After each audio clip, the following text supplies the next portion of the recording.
After playing many East games and Trails games, Nihon Falcom quickly became my favorite video game company.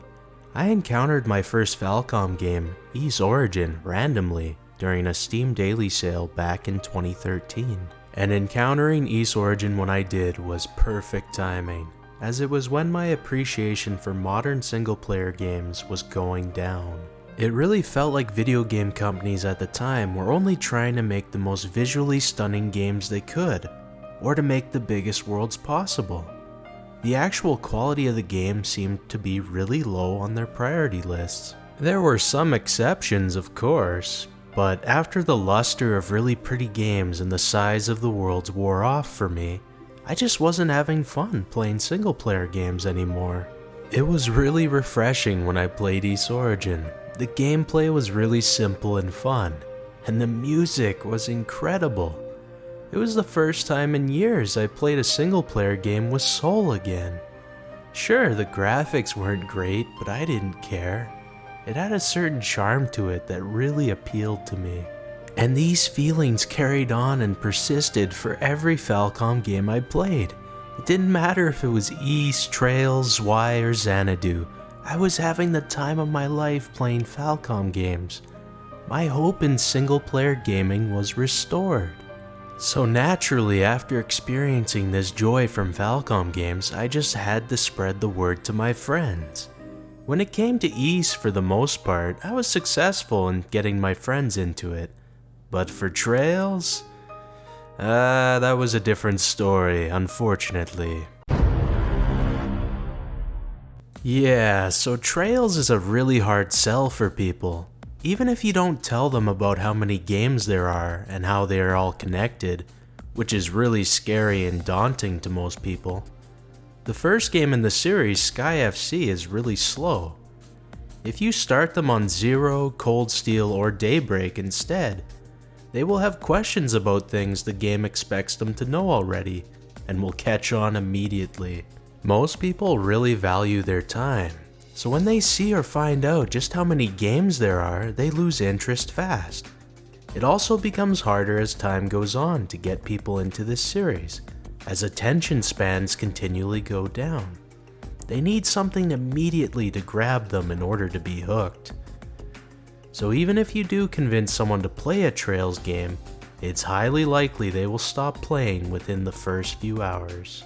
It doesn't matter if you tell them that the story picks up and that it has massive payoffs and hype later on. They will either tell you something along the lines of, "I don't have time for this," or they simply won't care and move on to something else. Unfortunately, it really is the equivalent of saying to someone, "One Piece gets really good after 30 episodes." It doesn't matter how it's worded.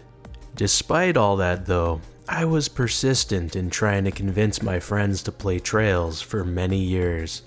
Oh god, I must have been so annoying thinking back on it now. But there was two reasons why I stopped trying a few years ago. First up was seeing the Final Fantasy XIV community back during the COVID era.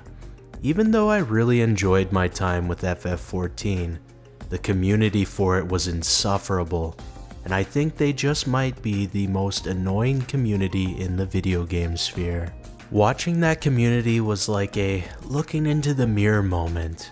It made me realize that I was acting just like they were with how I was trying to get my friends into Trails. The second thing was when I looked at the Steam achievements for Trails in the Sky FC.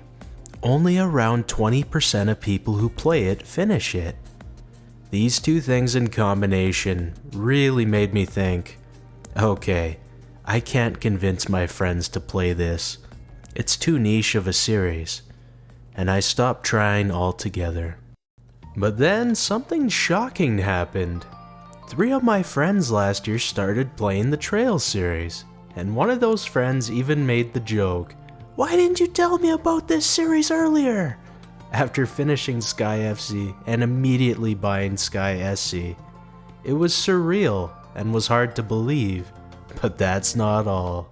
About a month ago, I had my first session of Trails on the Table, which is a Trails-inspired tabletop RPG I made. One of my friends at the session was someone who hated Trails after playing it for a few hours. Trails is just pointless yapping. Nothing even remotely interesting happens in it. Just a complete waste of time, is a direct quote from him. Anyways, all my friends at the session had a lot of fun, and I think I did a pretty decent job at converting Trails combat to a D&D-like format. 2 weeks ago, that Trails hater friend of mine asked me what the best starting point for Trails was, and now he's partway through Sky SC. I think what happened here was that my pestering for all those years ended up becoming a seed, and when I backed away from that seed for a few years, I allowed the sun to shine on it, and it became a tree. Anyways, if you're like me and you've been trying to get your friends into Trails for years, maybe chill out for a bit and see. You never know, the seed might become a tree for your friends as well. Alright, as per usual, if you've made it this far, thanks for watching. I'll see you around, have a good one, peace.